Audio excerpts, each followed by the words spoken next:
Bienvenidos to Despierta Boricua Pro Libertad's video podcast on YouTube. I'm your host, Benjamin Ramos of the Pro Libertad Freedom Campaign.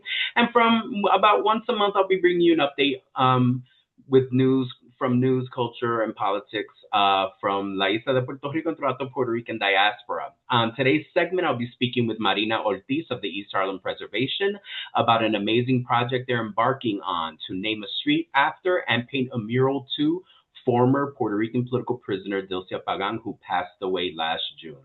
Welcome to Despierta Boricua, Marina. Thank you for inviting me, Benjamin.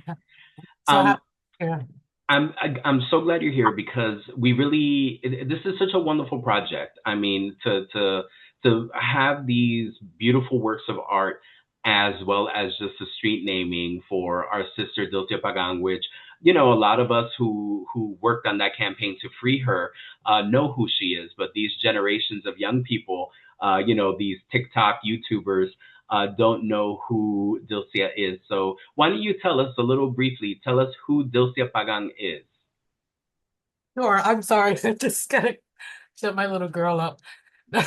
No, Dilcia, a lot of people, OG, like I said, a lot of us know who she was. She was an international freedom fighter. She was a political prisoner, a Puerto Rican political prisoner, spent a lot of time in jail. And before and after that, she fought for our independence. And what people don't know, especially here in East Harlem, especially younger people, is that she's in East Harlem. She's a child of East Harlem. She was raised here in East Harlem, and she had a lot of contributions that she made to this community. And so the project is intended to be used as a tool to teach about her history here in El Barrio and in the broader Puerto Rican community. And she was born in the Bronx, but raised here in East Harlem. Her father was a member of the Nationalist Party of Puerto Rico, so she was raised with that pride and knowledge about our history as a colony of the United States and the fight for, independence that was started by Don Pedro Albizu Campos. But she was also a child star. She was on the Children's Hour and Star Time Kids, where she danced and sang with as part of a chorus on a variety television show. And she also began her activism early, participating in voter registration drives, community organizing. And in the 60s, she ran for public office in East Harlem as a candidate for district leader and as a delegate to the 1972 Democratic Convention in support of Shirley Chisholm's presidential candidacy. And while a student at Brooklyn College, and her parents died when she was younger, 20, so she was also motivated by that to do more and to be more active. So while she was at when she was at Brooklyn College, she helped found the first chapter of the Puerto Rican Student Union, which led to the formation of the student-controlled Puerto Rican Studies Department at CUNY, which survives to this day and birthed institutions like El Centro. And while there, she also struggled for Puerto Rican independence and joined various activist groups and participated in protests and demonstrations. Back here in East Harlem in 1969, she introduced the world to poet Pedro Pietri when he read his iconic poem, Puerto Rican Obituary, during the Young Lords Party takeover at the People's Church aquí en El Barrio. She worked with the Puerto Rican Media and Education Council and filed lawsuits in support of Latino programming and was a pioneering television writer and producer who helped create the 1970 show Realidades. She was also an editor for the city's first bilingual daily newspaper, El Tiempo. And then in 1978, she established a film and photography school here in El Barrio, and later worked for El Museo del Barrio, producing a series of summer concerts. And in 1980, she made a brave decision, and she risked her media career by refusing to testify before a grand jury in a case involving her partner, Guillermo Morales, and was eventually arrested with other comrades and charged with seditious conspiracy due to her involvement in the Puerto Rican independence movement. And although She was never charged with actual violence resulting in the death of anyone. She was sentenced to 63 years in prison. And you know how it is when you're in federal prison, they take you far away from your family. So in her case, she was and her comrades were like in the Midwest or California first, I think. And during her prison stay, however, she continued to organize and do community building, skills, educational and cultural programs for other women inmates, including a theater company, the Cage Bird Singers, where they produced 8 presentations. She taught aerobics, holistic self-healing, drug intervention, programs for women. She did workshops on creative writing, painting, ceramics, pottery, jewelry making. And if you know Dilcia in later years, she brought that talent to her when she moved back to Puerto Rico to create Las Macaritas that she would paint and adorn, and they're beautiful. And I'll send you some images of that, so you might want to include that as well. But in prison, she helped to coordinate an annual art show where the prisoners were able to exhibit and sell their art to the public, and that had never been done. And she was also a member of the steering committee for the Children's Center there, organized the first annual Children's Day where prisoners' families were allowed to visit and share activities with their incarcerated parents. Again, a first. During her time in prison, she was featured in several films. The Pleasanton Five, a documentary about Puerto Rican political prisoners who were housed then in Pleasanton, California, that featured her and other comrades from the same organization. And Women's Voices, a film about participants in the prison's holistic programs. And then she and her son Ernesto were featured in a documentary, The Double Life of Ernesto Gomez Gomez, that first aired on PBS in 1999. And if you watch the documentary, which is still available online, it tells the story of the journey of her son, who was taken away from her. She gave up her son while in underground, living underground, and he was raised by folks in Mexico. And he grew up not knowing who his mother was until he was a teenager. And so the documentary tells his journey of coming to know his history, getting to meet his mom, and them coming together, and very deeply moving. And we showed that here in El Barrio, but it's also available online.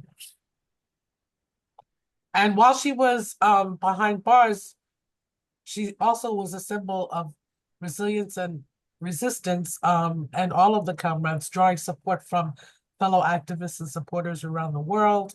Their case garnered international attention, and many here in El Barrio called for her release on humanitarian grounds. And here she was given a pre-homecoming of sorts in 1988 at St. Cecilia's Roman Catholic Church, where she made her first communion, where her parents were parish stalwarts, parish members who sold raffle tickets. And during the Mass, parishioners were asked to write letters urging then President Clinton to grant her clemency. The reason I mentioned all of this and focusing on East Harlem is because this is part of the history that I want to bring to El Barrio, to teach people, younger people especially, about who she was and the contributions that she made here to East Harlem, and the work that she did here as well as internationally, of course.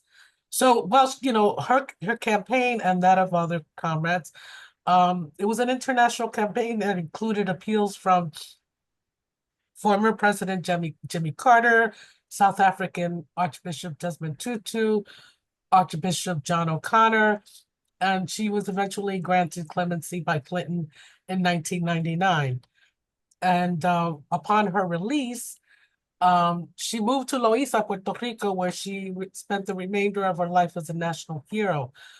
But that didn't stop her, because she was always coming back and forth from Loíza to New York to mentor a lot of us who never had the chance to meet her.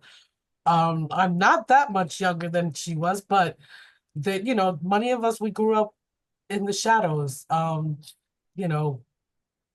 really being a part of that history, and always kind of like behind, hoping to have been a part. And she mentored a lot of us and worked with people like the Reconstruction Crew, Vagabond, to create movies like Machetero, Struggle is a Weapon.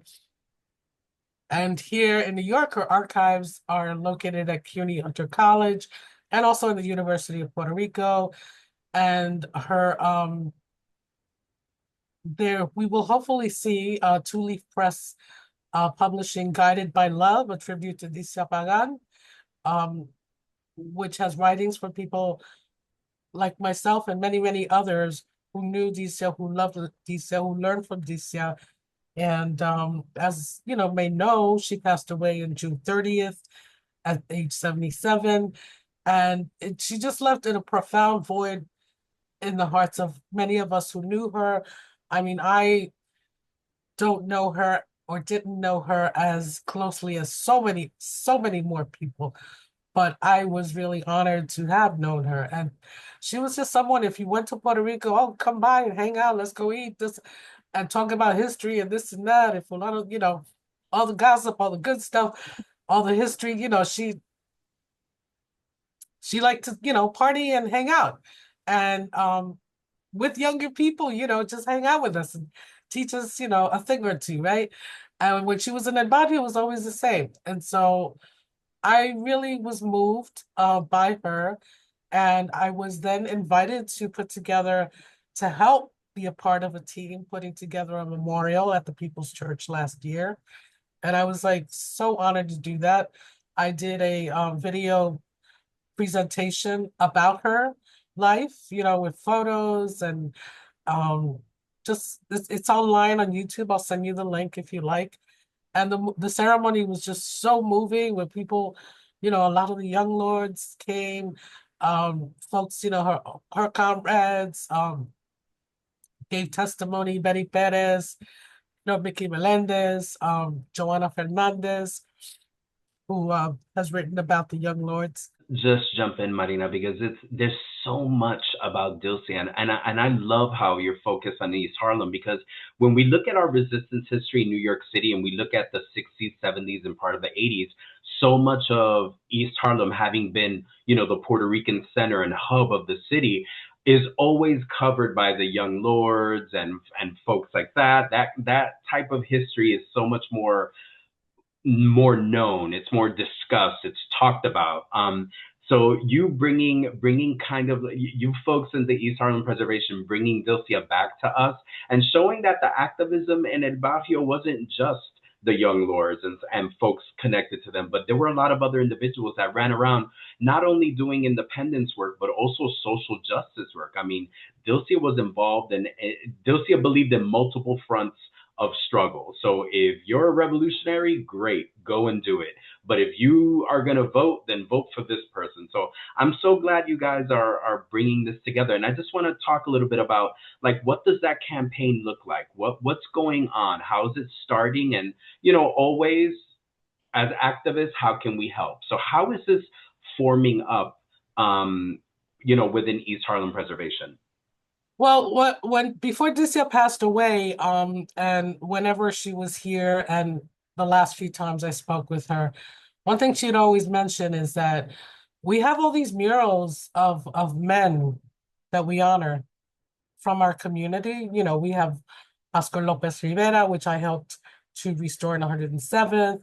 We have the Dos Alas mural honoring Don Pedro and Che Guevara, which I also helped to restore on 105th. We have the Julio de Burgos mosaic on 106, which I also helped to, make happen. And so murals were always a passion of mine, are always a passion of mine. And Dilcia would always say, I never see any mural of women, okay? Nobody, ever put up a mural of me, for example, with all the work that I've done here.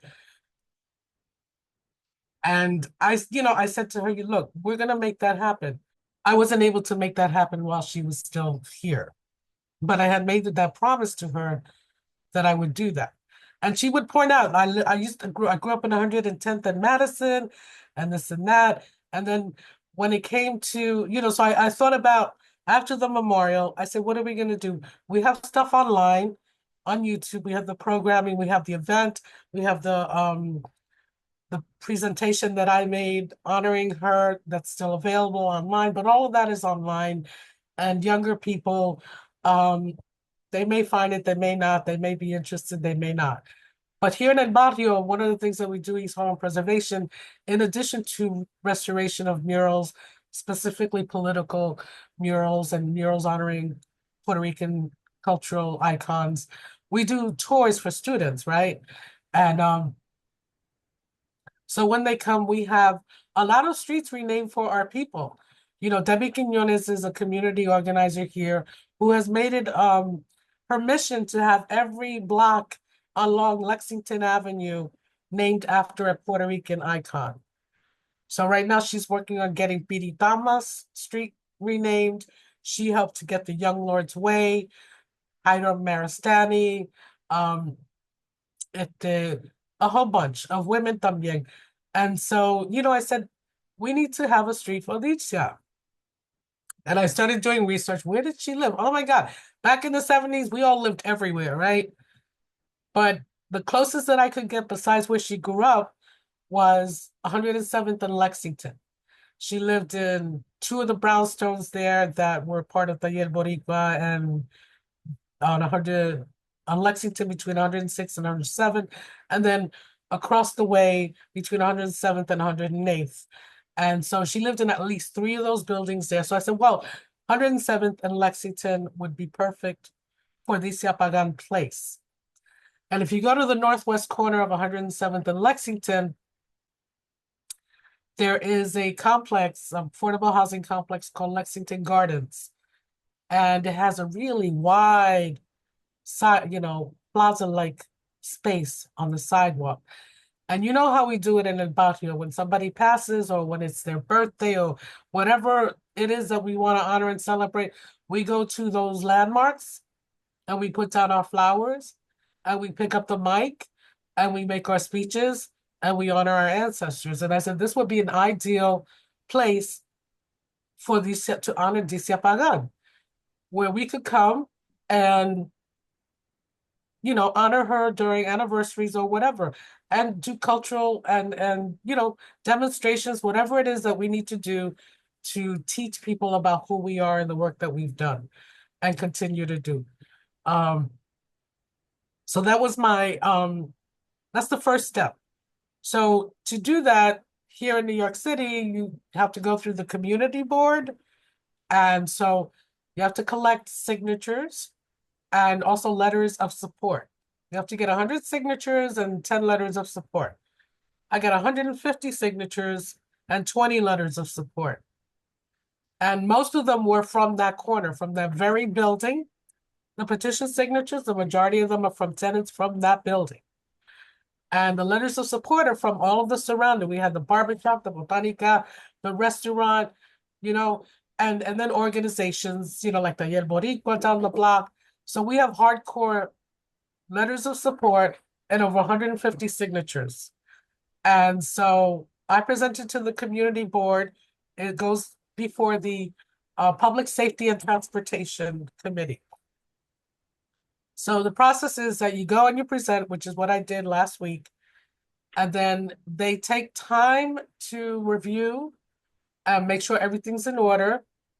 And then the following month, which will be June, mid-June, I'll go to this, you know, the same committee meeting, and hopefully everything, you know, is fine. If there's any issue or any question, they will be communicating in between meetings, you know, before then, so that I would know if there's going to be a problem, right?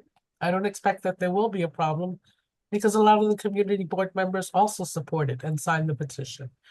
A lot of them know who Dilcia was. Marina, really quick, just listening to all of that support is amazing. And I really would like to know, are you guys anticipating that it's going to go well? Because I mean, again, Dilcia's history in El Barrio and Dilcia politically, I mean, a member of the FALN, having gone to prison, and it was a very, very public, very media-driven case. I mean, we've got a, you know, the 1980s media was not what it is now, but it was still somewhat national news. So I'm just wondering, are you guys anticipating any negative reaction, or do we think this is going to go through real quick?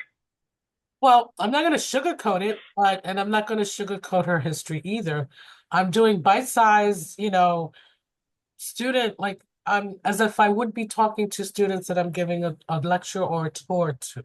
Very simplistic, focusing on the positive, but of course there's a lot of history there in terms of her activism, right? Um, but in the terms of the community board, going back to the committee, I don't expect that there will be a problem. Once the committee passes it, then it goes before the full board the following week, I believe it is. So in June, by June, the community board will vote. And if there is an objection or two, there's also the right for someone to stand up and make a motion kind of thing, you know? And I expect that the majority of the community board will support. I don't foresee any big objections. Um, I believe the local councilwoman, Diana Ayala, is um on board. Now, the controversy may come at the city hall level because we're in a very different political climate where if you protest, the genocide in Gaza, you're an anti-Semite, right? So the language, and terrorism, everything, the language is shifted. So I expect that there may be, but that'll be part of the campaign because the process for city hall consideration, the city council consideration is that there's opportunity for testimony. So I've done this before, testifying and bringing a lot of people to testify to say all of the things that I just said before about who she was and the contributions she made specifically to East Harlem media and cultural landscape, right? Now, you want to talk about her political work and her sacrifices? We could talk about that. But that's a different conversation. And if you want to have that conversation, then you have it in the context of um, a climate where people who took over Congress and killed officers and took a shit on the speaker's chair were called heroes and patriots and pardoned by Donald Trump. So that's the age we live in, and that's the reality. So if you want to go there, I can go there, and I will go there, and I will shame you and name you and name your deeds. And that goes for Eric Adams, and that goes for whoever. I'm not afraid of that. I'm not afraid of a fight. It's all good. It's all good news, okay? You want a scandal? I'll give you a scandal because that's all good news too. So y'all could talk about back in the 70s also was a very different era. We know that. Very different era. A lot of people did a lot of things. Black Panther Party was called the Black Panther Party for Self-Defense, right? People took up arms. Mm-hmm. Today, people take up arms. They're mostly white, but they take up arms to defend themselves.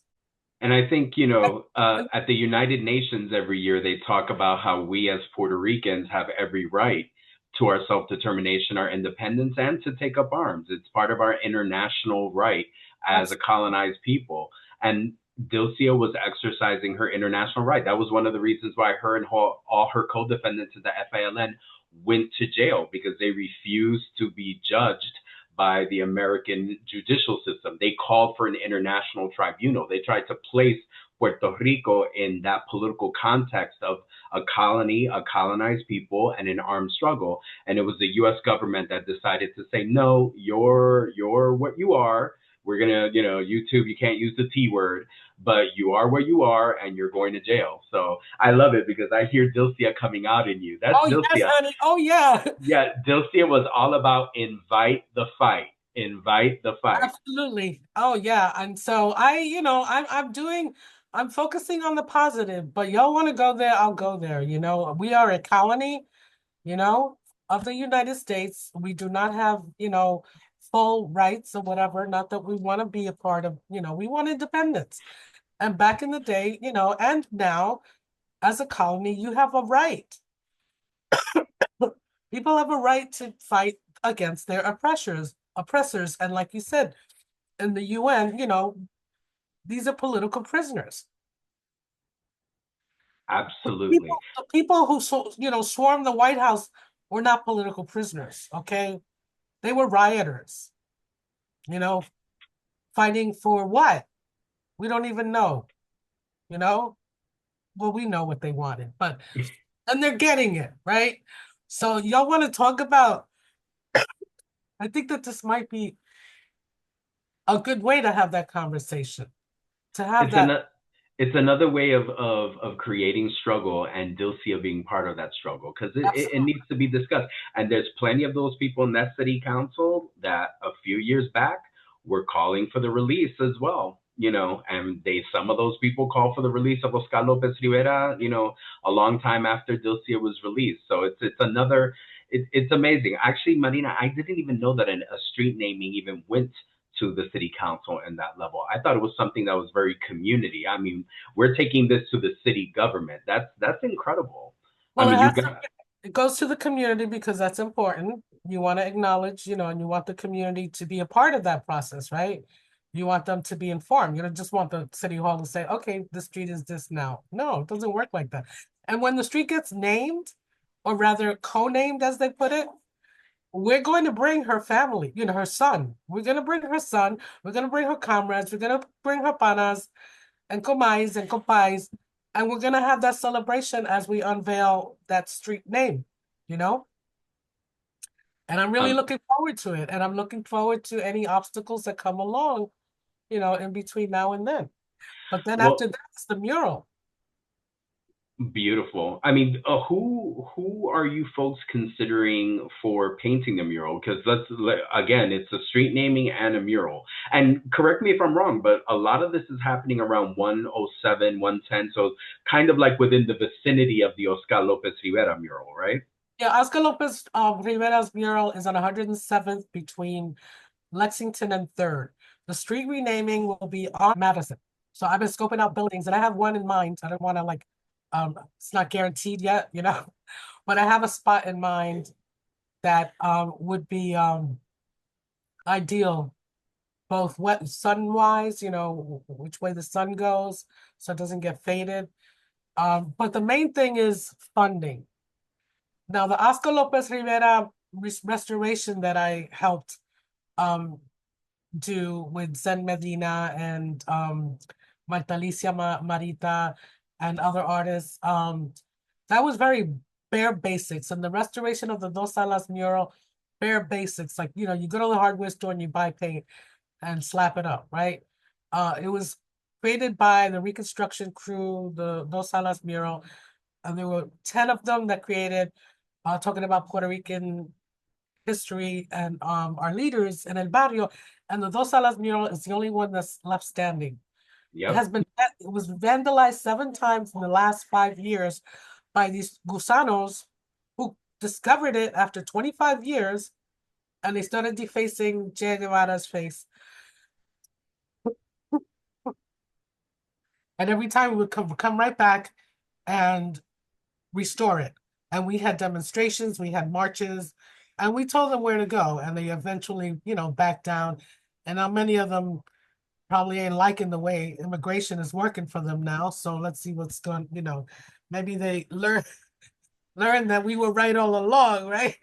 Get But 1 minute to brag. 1 minute to brag, Marina.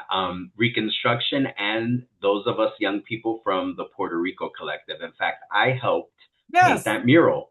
I yeah. helped paint that mural. So to see, it's amazing how you said 25 years later. It's like, oh my God, that's right. It's been 25 years since we dedicated like 3 or 4 Saturdays to putting but yeah, and I mean, I'm wondering, I'm glad you brought that up because I was going to say there have been attacks in El Barrio on murals. And I'm just wondering if something to Dilcia may reactivate some of that.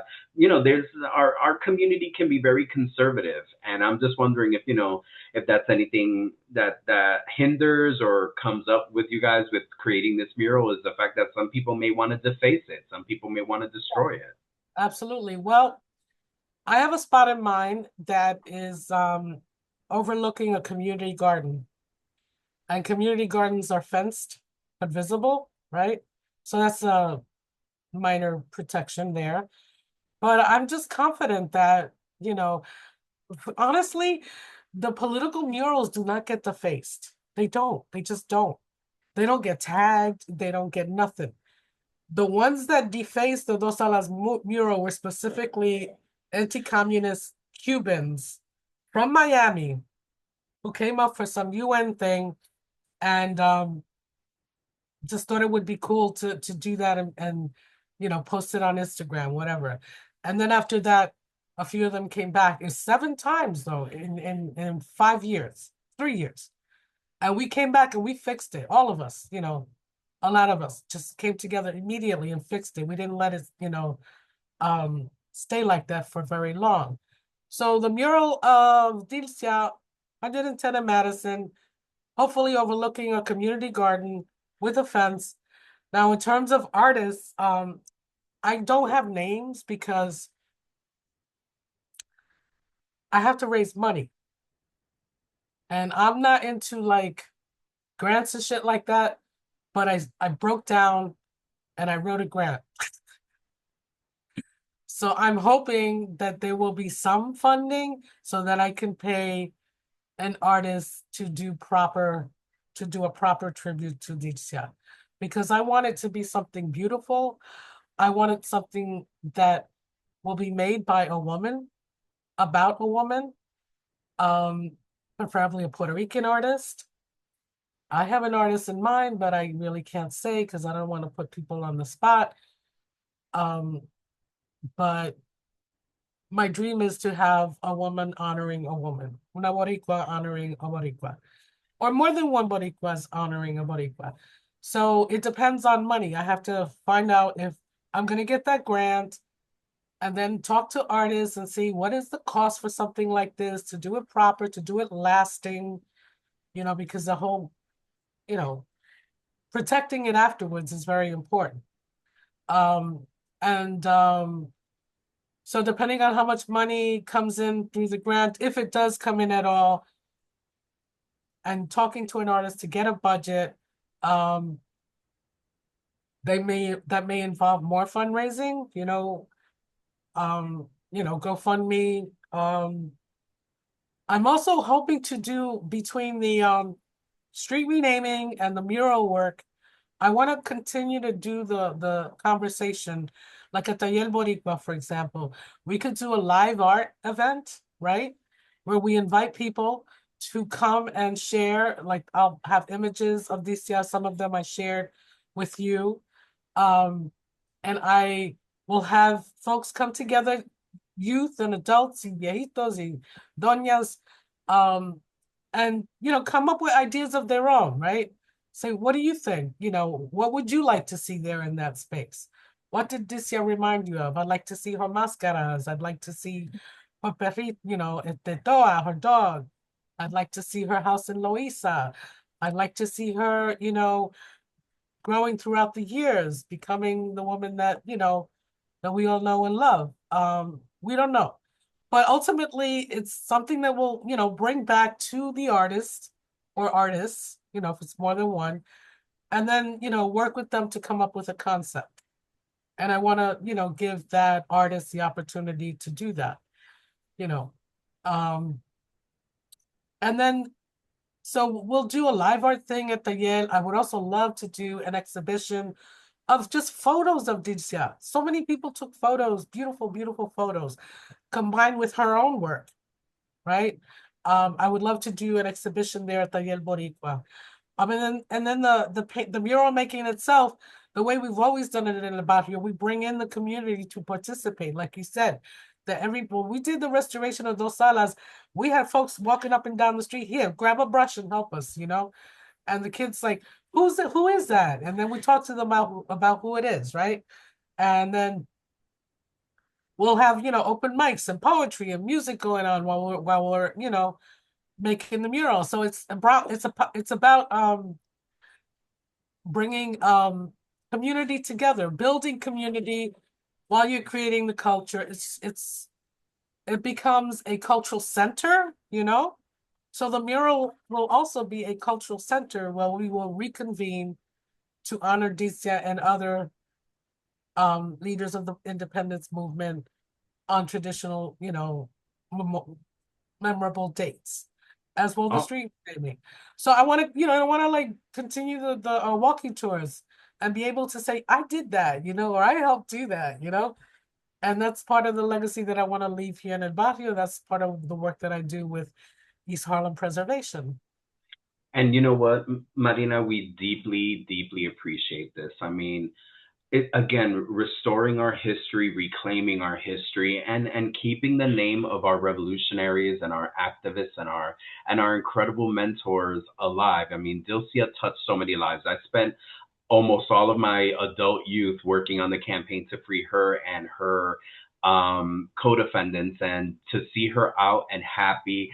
Dilcia had just an extraordinary energy. She loved to laugh, loved to dance, loved to eat. She lived life to the fullest, and to make sure that we have something, a beautiful work of art, because Dilcia was an artist. Everyone remember, Dilcia made jewelry, Dilcia made media, Dilcia wrote, Dilcia acted, Dilcia sang. Dilcia was living art, and she believed that our revolution, our country, our liberation movement had to be based in cultura, especially performative art. So I think it's wonderful. Marina, you're going to be on more. I want to hear an update. We'll have you back in June, July, so we can get an update of what's happening. If there has to be a call to action, if there's got to be some pickets and protests, if you need extra people at those meetings and all that, we will be down.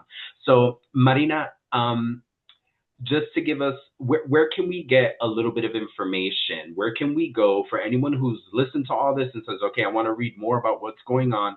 Where can they go to read about the campaign? Well, East Harlem Preservation has a really active Facebook page, and it's EHP10029. And that's, but you can look up East Harlem Preservation. I also run the Virtual Boricua page on Facebook, which is also about, things Puerto Rican, everything Puerto Rican, which, we also talk about it there. We're also on Instagram, both East Harlem Preservation and Virtual Boricua.